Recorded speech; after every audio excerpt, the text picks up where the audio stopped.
Welcome back. I'm Connie Sokol, your host of Call to Create, and it is just a delight today. We have a throwback, in a sense, to a connection to way back to Johnny Whitaker. If you remember him from the day, we have his beautiful sister, Dora Whitaker, who is here with us talking about her creative journey in media, film, and the arts. Thank you so much for taking time with us today, Dora. My pleasure. It's great to meet everybody. Such a joy. I'm going to give you the official, and it's just so fun. Dora Whitaker has had over 30 years of entertainment industry experience as a producer, manager, casting director, packaging agent, and actress, all kind of rolled into one. And she became an actress at the age of 6 months. Get this. As I said, if you remember Johnny Whitaker, he was on that Family Affair and Tom Sawyer and maybe I think some seminary videos. I remember those. Oh, yes. She started very young, 6 months old, and she has been featured in so many different movies. Walt Disney's Oscar-nominated animated feature, Robin Hood, and the voice of Little Roo in Walt Disney animated classic, Winnie the Pooh and Tigger too. But she comes from a long line of Whitakers in the entertainment industry. In fact, your great uncles, I think, were involved as animators in Walt Disney. Isn't that right? Correct. In fact, one of my uncles is the one who created Donald Duck. Unbelievable. This just gets better and better. So stellar. So stellar. And what a family affair. Speaking of the series title. I love this. No pun intended. Yeah, unintended pun. I love that she has also branched out into these other management and manager, producer, all of these kinds of roles, which I can't wait to talk to you about. She has negotiated series regular deals with the major networks, ABC, CBS, Fox, HBO, Warner Brothers, you name it. And she's also talented in discovering talent, which I can't wait to talk to you about that, because that is a unique niche and gift, being able to find talent for Emmy-nominated television shows and network series such as The Big Bang Theory, Walking Dead, CSI, Desperate Housewives, and also famous movies that we would all know, Pirates of the Caribbean, Men in Black 1 and 2, and Legally Blonde 1 and 2, just on and on and on. This woman's resume takes 3 pages. I'm not kidding. But the thing that I love about her already is this definite willingness to say, this is my journey and this is what I've learned. And I want to share these things with you so that you can be successful in your journey. And that is the thread that weaves through all you do. So let's jump right in.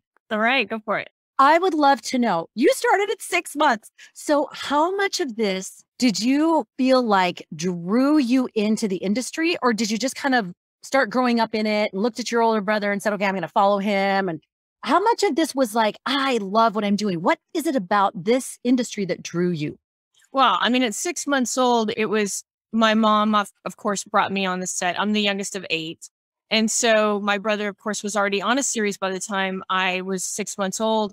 And they were doing an episode about where babies come from. It was called Birds and Bees. And so I ended up, I was well behaved. And so they said, hey, can we, borrow your daughter for this scene? And that's how I got my SAG card. I happened to be on that episode.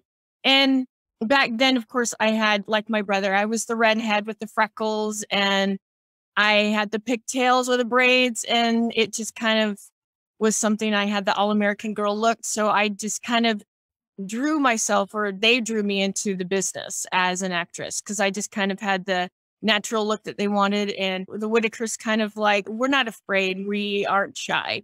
So we just, I kind of had the opportunity to do commercials and television and all that fun stuff.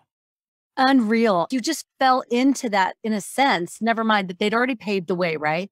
Yeah. Did your brother teach you things? Did you learn from your family members about how to do this kind of an industry? Well, I mean, watching my older brothers and sisters and, Johnny, it's sort of like acting is sort of like just reacting. And so it wasn't really something I thought you needed. I mean, now, obviously, as a professional, if you want to do this professionally, it's best to be trained professionally. But I think I had a lot of good instincts. It kind of was in my family blood, I guess. And, but I did take some classes, and I did, understand and learn my trade. And I got to do it till I was about 15, 16 years old. But then I realized I wasn't one of those actors that had to be an actor. That was in my blood. I had to be in front of the camera. I always loved the business side. So I wanted to know okay, so who does that and who does that and how does that happen? And I want to know everything about the behind the camera. How did films get made? How does things come together? Oh, that is beautiful, beautiful. And I want to segue into that of you had these years of being behind the camera and knowing what that meant. And that's a lot of long days on set and things like that, right? So you've taken that experience and then you had this interest in saying, wait, I want to know how it happens, who's the behind the scenes that make it happen.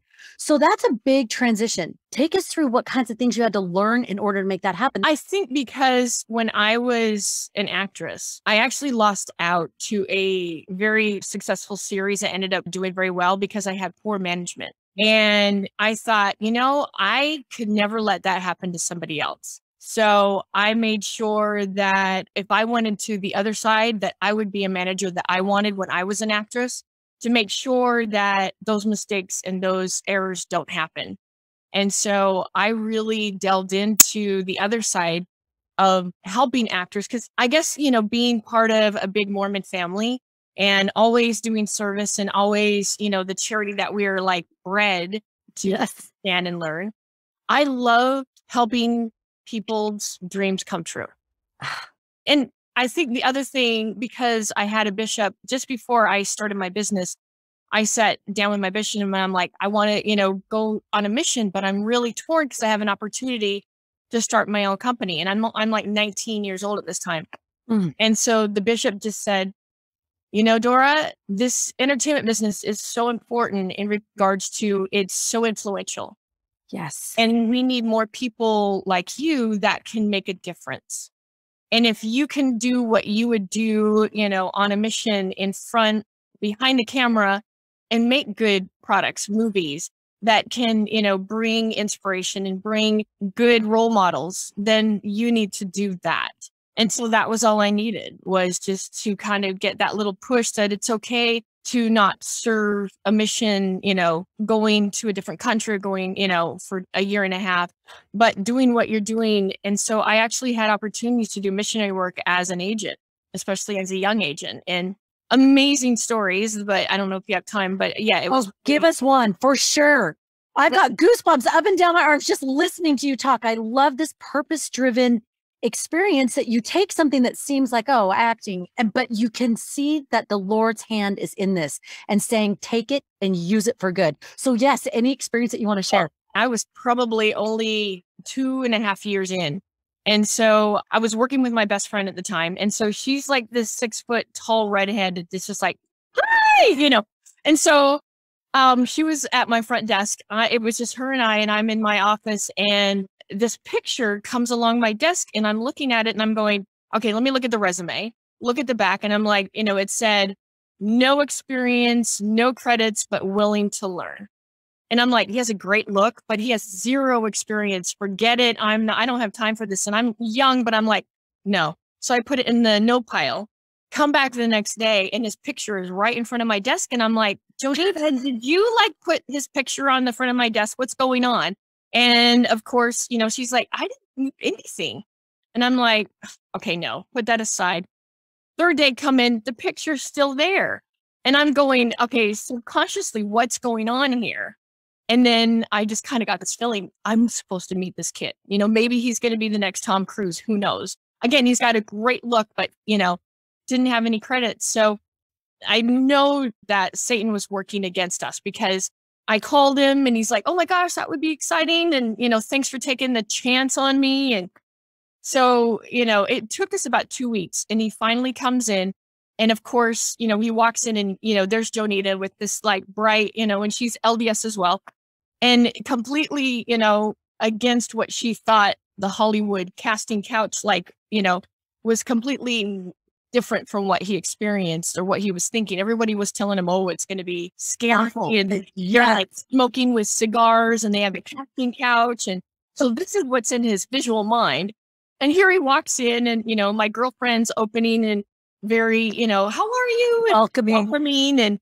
And then he walks in and I stand up and I shake his hand and this whole feeling comes over him. And he goes, I don't even know how to say this, but there's something different about you. And I just go, I love what I do. I'm excited to do what I do. He goes, no, no, no, not that. He just said, I have this feeling as soon as I walked into your office that there's something different about you.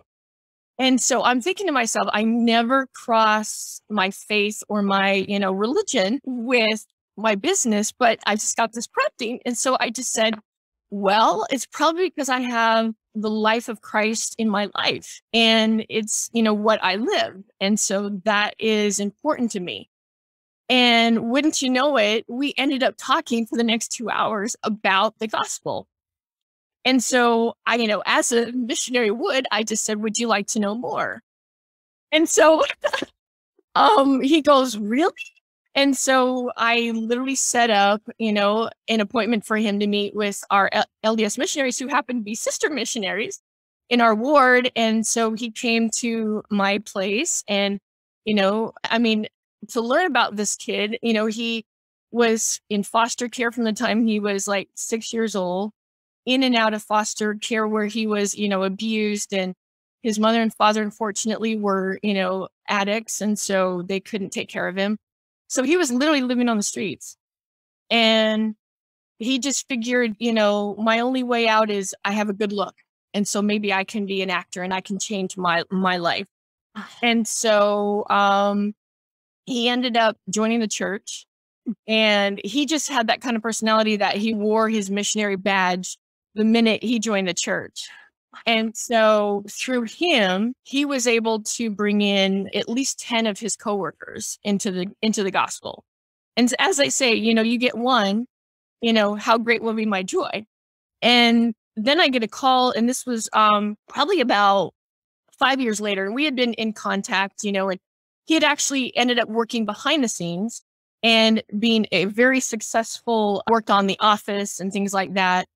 And he calls and he goes, now I know this is kind of out of the blue, but I'm going to be getting married, and I'm going to be marrying this wonderful woman in Utah, and we're going to be married in the temple. And I just want to know if you guys could come. And so I'm like, are you kidding me? That's amazing.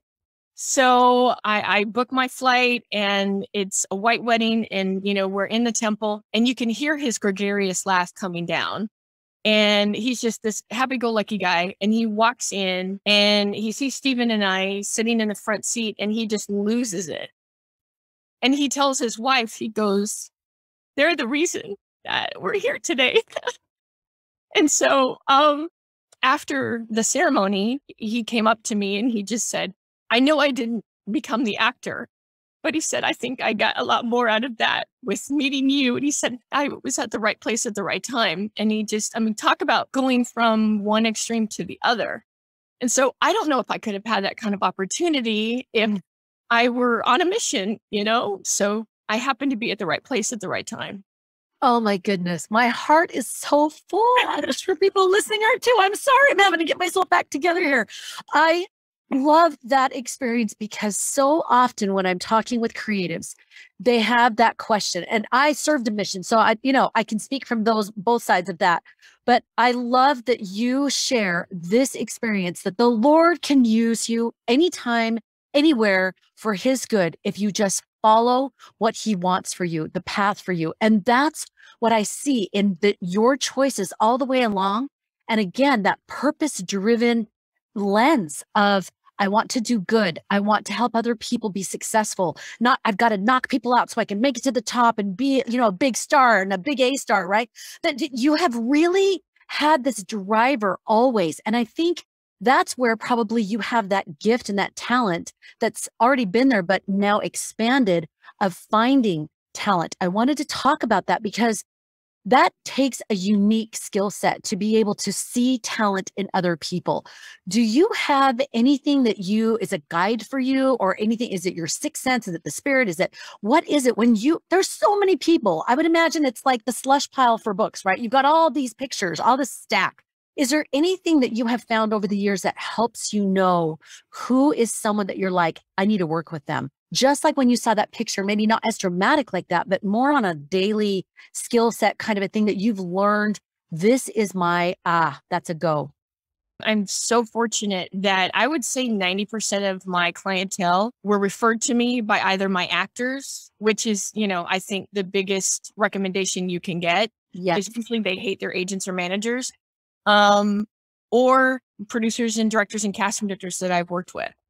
And so I've never had to do, any sales or go out and try. I mean, I do actually try to go out prior to COVID to productions and plays and local theater and things like that to try to find talent.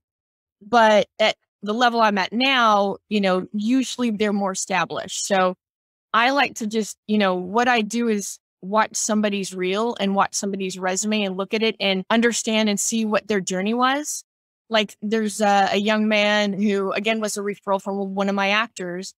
And as soon as I saw him, I'm like, oh my gosh, you are so Broadway. I mean, he's just got that look and feel and that talent and that voice. And he goes, my dream is always to be, and this was before I got to meet him. He's like, I've always wanted to be on Broadway. And he's just got this look and it's just so good. And so a Broadway production came, on a breakdown, and I'm looking at it and it says Chase Ramsey right on there, pretty much, and so I submit him, he gets, an audition, he gets flown to New York, and wouldn't you know it, within like 2 months after I signed him, he's on Broadway. Wow. And I got to make that dream come true. And you just kind of see somebody and you're like, oh my gosh, I could totally see him singing and dancing on Broadway, and that dream got to come true and he got to star on Broadway. And unfortunately, a year later, COVID hits. And so all Broadway is shut down and he's got to move his family back to Utah. And that, he's got to fulfill that dream. Exactly. And now that's part of his experience on his resume and he can springboard from there.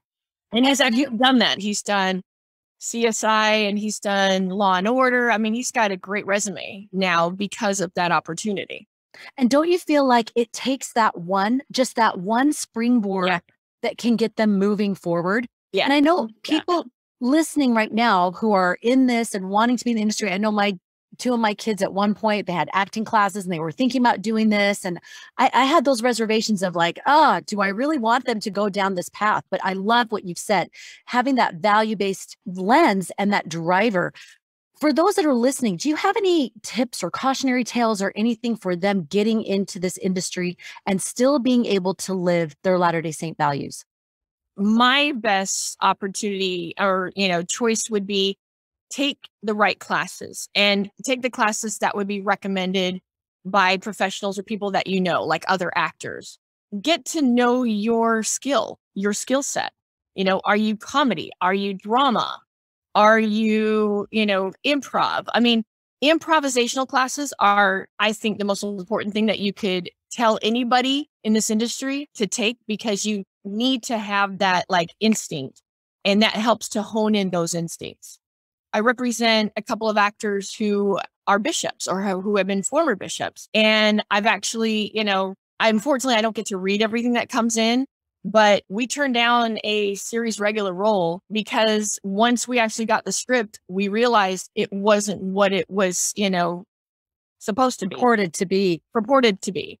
And so we actually went to the point of they loved him so much, they really wanted him, but yet, they weren't willing to change the script enough so that he didn't have to use the words that he wasn't comfortable using, and even though everybody is like, well, I'm an actor and I don't do that, but this character does. This character, right. And he just said, Dora, I can't do that because here I'm a bishop, especially for a singles ward. And I can't say, do what I say, not as I do.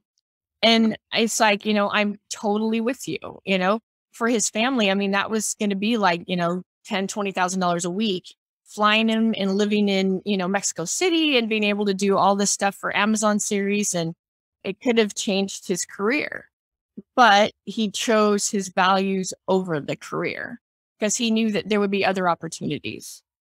Oh my goodness. That is a fabulous experience. And I love that you support that in the people that you work with, because at the end of the day, when filming wraps, they still live with themselves and that's on screen forever. And they will always have that in someone to be able to view. So I love that you encourage people to work with what you can as much as possible, but that at the end of the day, they're the ones that need to make that decision. That is beautiful. That was a lot of money that we turned down, but we turned it down for a purpose and a reason. And there comes back that word that I keep feeling over and over, this purpose-driven way of going about this particular industry, especially. Has there been, I'm just curious, there's so many people that say, I want to do this, or I feel compelled, or even I feel like the Lord wants me to do this. Have you worked with anyone who it just isn't a go for them, or that's not really what's going to fly for them? Have you ever had to say to someone, I don't think this is a fit for you, or I think you may need to do it this way instead of the way that you were thinking? I used to have a children's department. And the reason I got rid of my children, but decided that this is not my path, is because I had too many children that they were extremely talented, but their parents were living vicariously through them. Oh, And this was not their passion. And so, a lot of these kids I would have come in, especially if they had like a series regular audition, and I'd coach them, I'd work with them, and I'd train them to prepare for this audition. And I literally had one parent just say, you've really got to get this audition because we're not going to be able to pay our rent, to this like 8-year-old kid. oh my goodness. And I had to like stop, take the parents, to another room. And I just said, don't you dare ever put that kind of stress on a child. And I just said, I will not represent this child if you continue on this path, because I'm feeling that this is for you to be able to have somebody take care of your family financially, instead of this is this child's passion. They love their parents and they're doing it because they want to Leave their parents happy and they want to, help them. But nobody should make an 8-year-old support a family. And that's when I just said, no, I'm not gonna stand for that. That is so beautiful. Most of the people, if I'm gonna, put as much passion behind them, they have to have as much passion for what they do, and they have to have the talent and the drive and determination, because this is not a business for sissies. There's a lot of rejection. There's a lot of no's. There's a lot of doors that are shut on you. And if you've got thin skin, this is definitely not the business. And I have had a couple who didn't take no very well. And that's when I said, then you need to find another part of the industry that you don't have to have as many rejections then, because you're going to get 100 no's before you get one yes. Oh, this is such a good point. And for someone that's listening out there and have probably had several rejections, just one more question on this type of topic. Do you have any tips or tools for them in order to receive rejection well and springboard from it to do something better? I think you either have a thick skin or you don't. Not everybody is built that way. But many actors, it's sort of like, I talked to them and they just said, Dora, if I could choose another industry, I would. But this is in my blood. This is all I have ever wanted to do. I have never wanted to do anything else. And typically those people, though, they have the drive. They have the conviction to be able to, no matter what, they're going to succeed. If they don't have the talent, I have to, sometimes just say, you know what, you're not up to par to what is out there, because I don't want them to waste their time or mine. Yes. But getting the right tools and honing in their talent. They can't be the, 9-to-5 actor. This is something that, Sir Laurence Olivier, as one of our greatest actors of our time, he studied till the day he died. So this isn't something that, you can just go, you know what, I took my $500 class, I'm done. I'm ready to be a full-time actor. It's like, no, you have got to, especially if you're young and, you want this that bad, you have to eat, drink, and love this. Yeah. To the point where you study everything and you make this your career. And yes, you do have to have a second job until you get that series regular or something that's going to help support you. And be consistent. That brings up for me the work that you have done for the church, because I see the same kind of people throughout the last 20, 30 years. You see your favorites in the different movies and things like that, because I've thought for many years, how does someone in the church get regular, consistent jobs, especially if they're going to be supporting a family. And it thrills me when I see my favorites that are kind of sprinkled in these different movies and things. And I think they're doing it, they're succeeding. You were hired by the Church of Jesus Christ of Latter-day Saints, and you and your partners, to be the casting directors for the New Testament, which was a multi-million-dollar budgeted film from the Church of Jesus Christ of Latter-day Saints. Take us through that humongous Cecil B. DeMille kind of dimension in my mind, right? Of trying to staff this and get all the people and cast it and all of it. What were some? We were actually just the Los Angeles casting. Oh, so you were just LA. Yes. They have wonderful casting directors in Utah who were the main casting directors that, went all over the world. But because I had worked with great filmmakers, from the very beginning, T.C. Christensen and people like that in Utah, they had come to me and said, we want to do this casting for the New Testament, but this is what we need. They have to be Middle Eastern. They have to be LDS. They have to have a temple recommend. And I go, okay, realistically, this is not going to happen. I'm like, that is just an impossibility here in California, at least. Maybe if you go to other countries where, they have wards and things like that, but out in Los Angeles, I'll have 5 people. And then what do I do? And I brought up the point. I said, we have an opportunity to do missionary work here. I said, why not open it up and literally use our casting process as a missionary opportunity? So I talked to my bishop, and we ended up using the ward house during the week as our casting offices. And I had a table set up, and it had, Book of Mormons, and it had, a lot of the LDS, DVDs at the time. And it just said, if you want to know more about the producers and the production behind this film, this is all free, no obligation. Just, it's there for the taking. And so we opened up an opportunity for letting everybody audition, but letting them know that this was a specific, production company that was behind these. And we had a missionary opportunity that we created out of this casting call. That is incredible. I see this other thread that weaves through this, the purpose and the missionary work, and how it's just the Lord has taken you and it's just bloomed and blossomed your ability to share him and his work in normal and natural ways, as Elder Uchtdorf is asking us to do.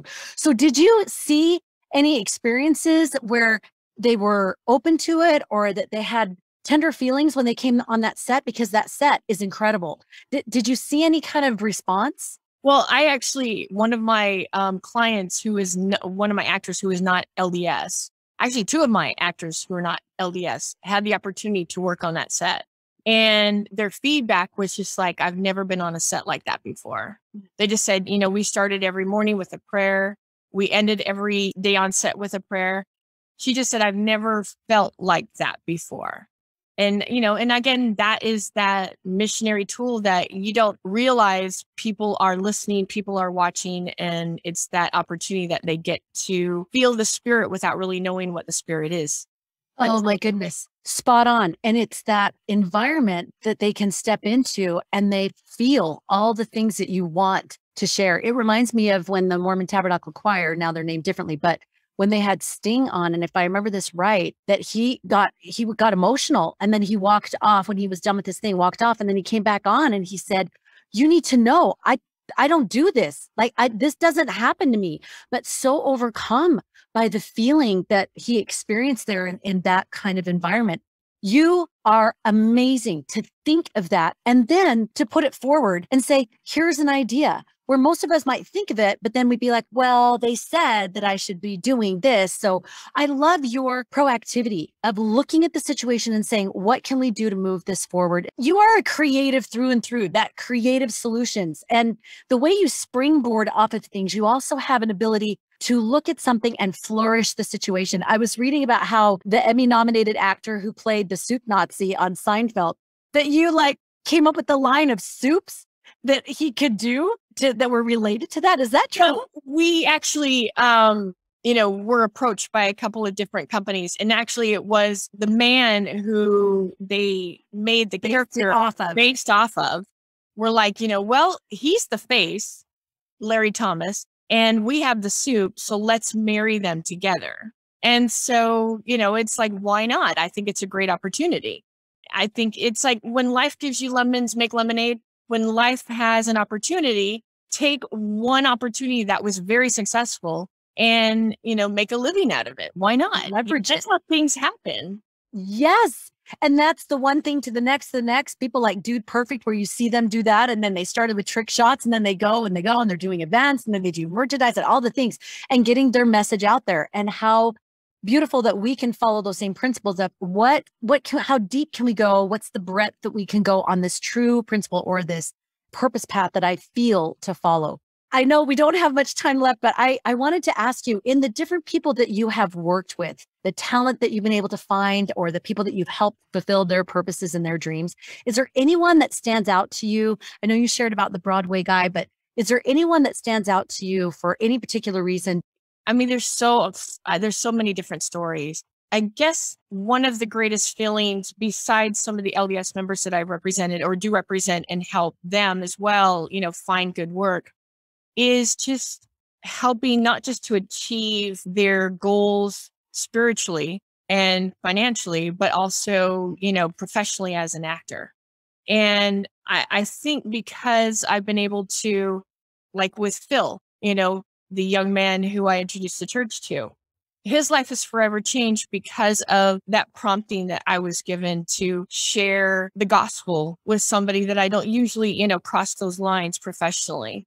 And I think those little inklings, and that's happened throughout my career. He's just the big one, but roommates and friends in the industry, it's like I've been able to share the gospel as a missionary outside of just, not being able to serve a mission, but in my industry, I've been able to do that. And it's like, I know that many of them have joined the church, some have left, but it's like you left that little nugget that they needed. Yes. And you were that touch point at that time that we all provide for each other on our journeys along the way. Mhm. That is just gorgeous. You have had so many experiences and opportunities. It really is mind boggling. What is up next? What are you doing now? And what is up next for you? And anything that's just driving you right now? Like I said, I just finished casting a feature film called The Class, which should be coming out this fall. It stars Anthony Michael Hall and Debbie Gibson, and it's sort of an homage to The Breakfast Club. And it's very similar to The Breakfast Club, but in a modern setting. And so we have Anthony Michael Hall now playing the vice principal instead of one of the students.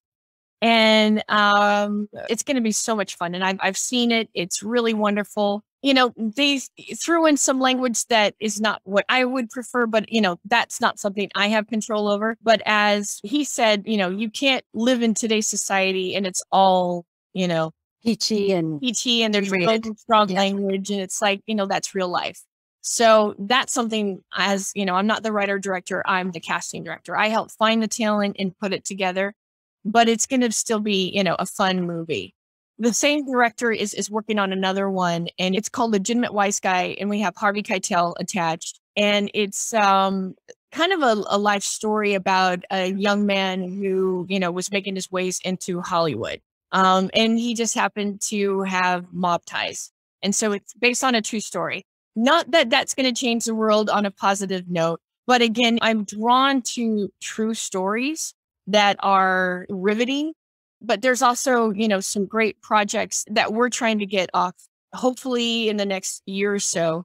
Don't want to say anything yet because I don't want to spoil it, but yes, these are the ones that actually I have control of because I'm, part of the creative source. And so I got into this business because I wanted to make positive, inspirational stories like Coda. I mean, I don't know if you guys saw that recently, but beautiful story, beautiful truths, about a young girl who had to translate for her family who was all deaf.